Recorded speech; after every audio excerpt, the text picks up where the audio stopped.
Sallallahu ala Muhammad sallallahu alaihi wasallam. Sallallahu ala Muhammad sallallahu alaihi wasallam. Alhamdulillahilladzi syarrafal anama bi sahibil maqamil a'la wa kammala as-su'uda bi akrami mauludin hawa syarfa wa fadla. Asyhadu an la ilaha illallah al-malikul a'la wa asyhadu anna sayyidana Muhammadan abduhu wa rasuluhu sahibu maqamil a'la. Allahumma salli wa sallim wa barik ala rasulina al-karim sayyidil awwalina wal akhirin rasulina wa nabiyina wa qaidina wa habibina wa sayyidina Muhammadin sallallahu alaihi wa alihi wa sallam. Fa ya ibadallah usikum wa nafsi bi taqwallahi faqad fazal muttaqun. Wa alamu anna Allah subhanahu wa ta'ala amarna bit taqwa bi qawlihi ya ayyuhalladzina amanu taqullaha haqqa tuqatih wa la tamutunna illa wa antum muslimun. Fattaqullaha ya ibadallah la'allakum turhamun. Masyiral muslimin, bapak-bapak hadirin jamaah Jumat Masjid Baitur Ridwan rahimakumullah. Hari Jumat ini merupakan Jumat pertama di bulan Rabiul Awal, tepatnya di tanggal 4 Rabiul Awal 1444 Hijriah. Begitu disebut Rabiul Awal, teringatlah kita pada kelahiran baginda Nabi besar Muhammad sallallahu alaihi wasallam.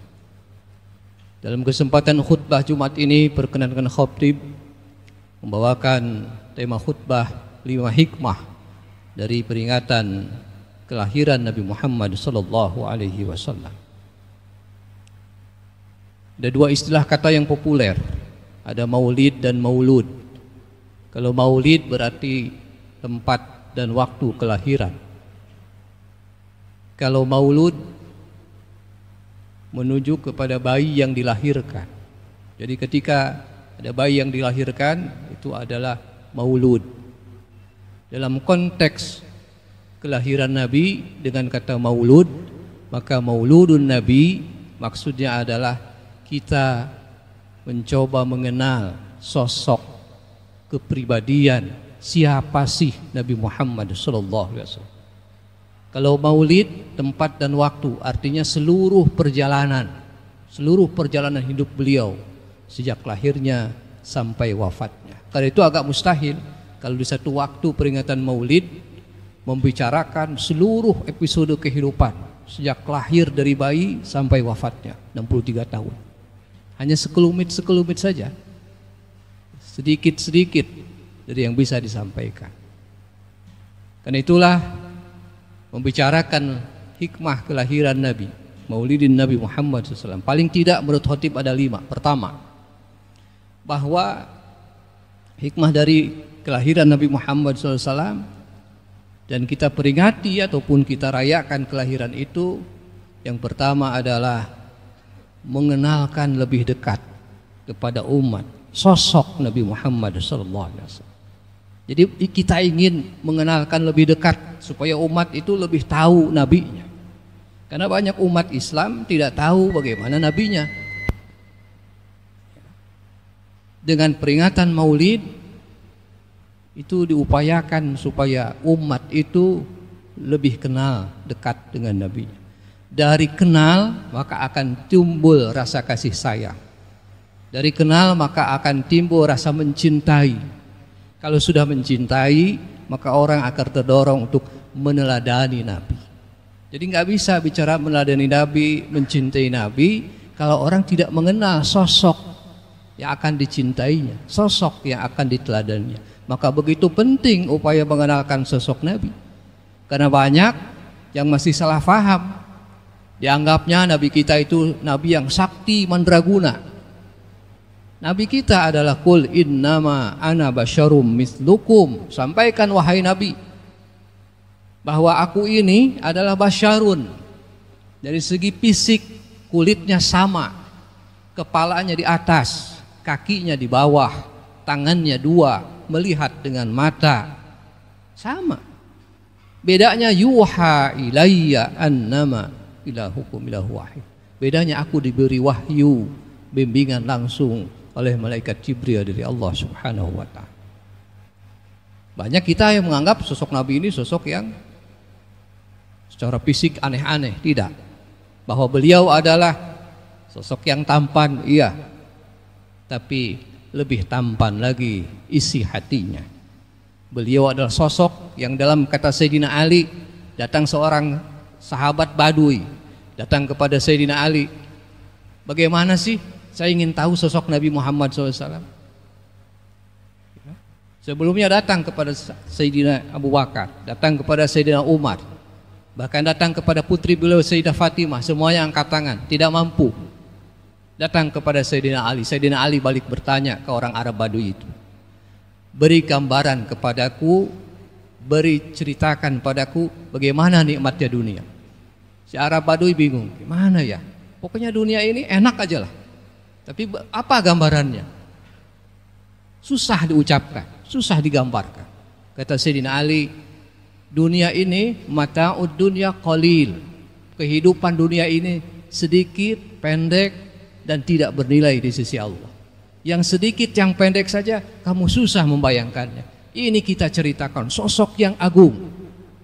Maka kata Sayyidina Ali, kalau tidak aku gambarkan sedikit saja. Kata beliau, Nabi kita itu yang paling terbuka tangannya, artinya yang paling dermawan. Beliau lagi adalah sosok yang paling lapang hatinya, toleransinya tinggi, mudah bergaul.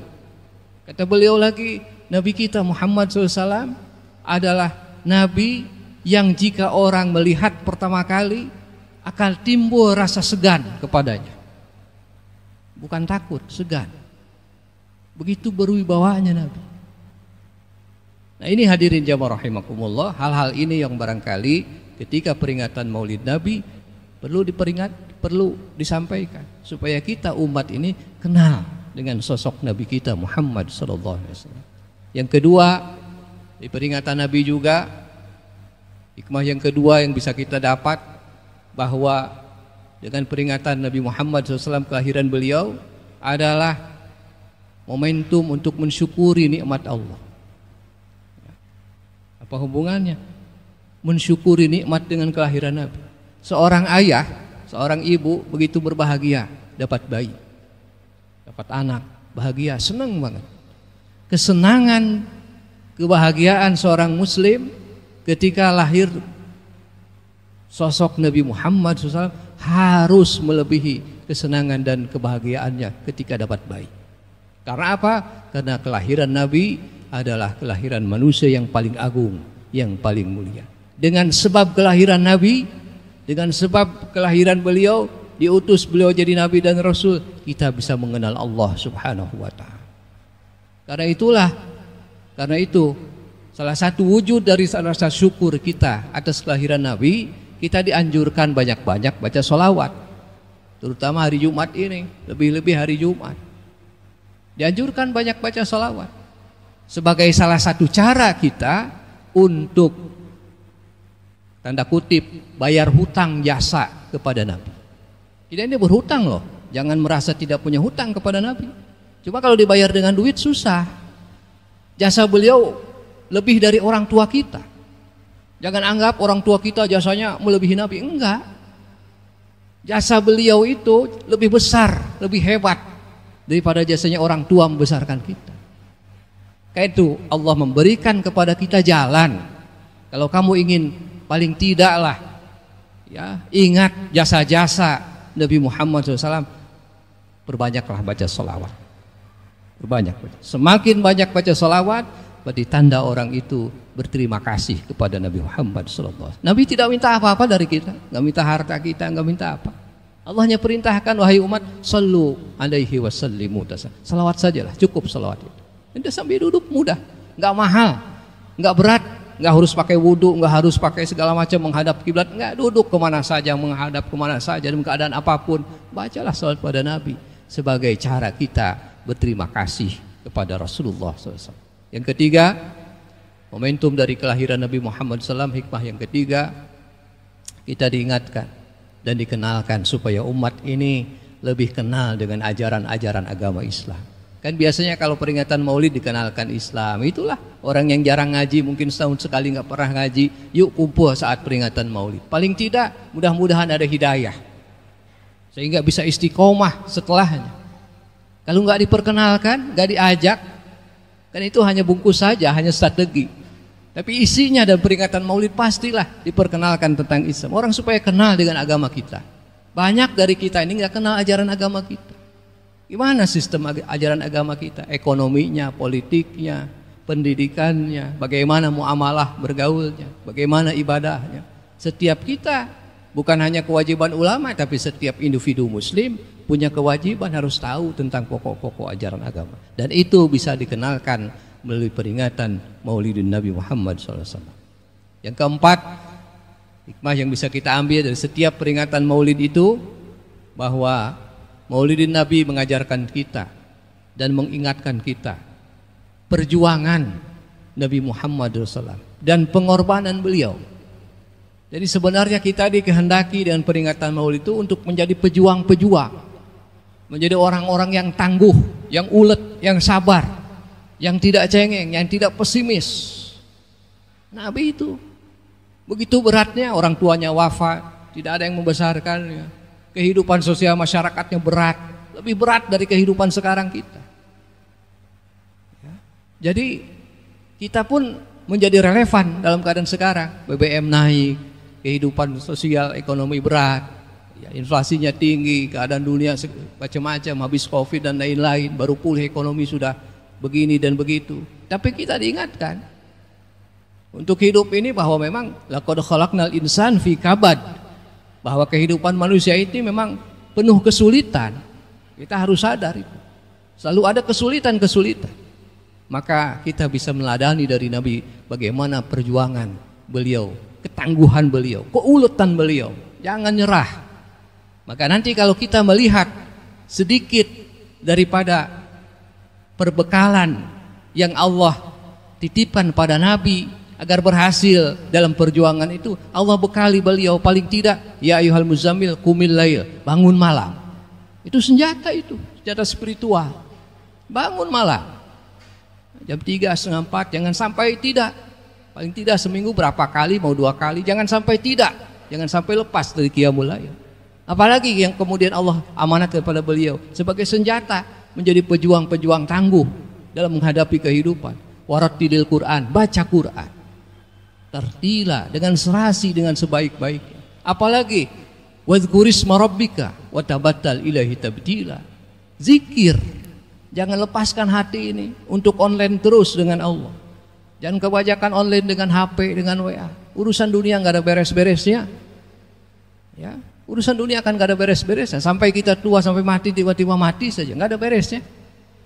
Cobalah dihidupkan hati itu sehingga lahir optimisme kepada Allah Subhanahu wa taala. Hasbunallah wa ni'mal wakil. Ada Allah yang menjaga kehidupan kita, yang memelihara kehidupan kita, yang membimbing kehidupan kita. Yang terakhir, yang kelima, hikmah daripada peringatan Maulid, paling tidak kita juga bisa bersilaturahim.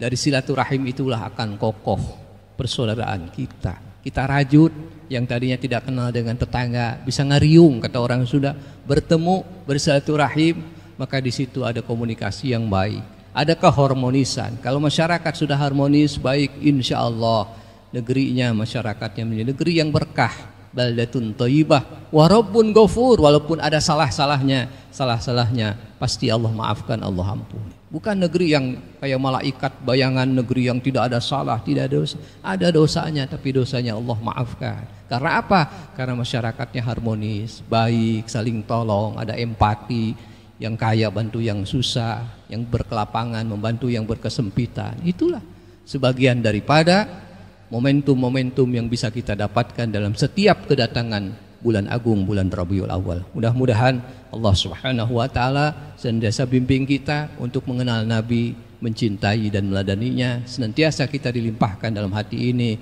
kecintaan dan mahabbah kepada beliau untuk meladaninya dunia dan akhirat. Amin ya rabbal alamin. Barakallahu li wa lakum bil Qur'anil azim wa nafa'ani wa iyyakum bima fihi minal ayat wa dzikril hakim wa taqabbal minni wa minkum tilawatahu innahu huwas samiul alim. Aqulu qawli hadza wa astaghfirullahal azim li wa lakum wa lisairil mu'minina wal mu'minat fastaghfiruh innahu huwal ghafurur rahim.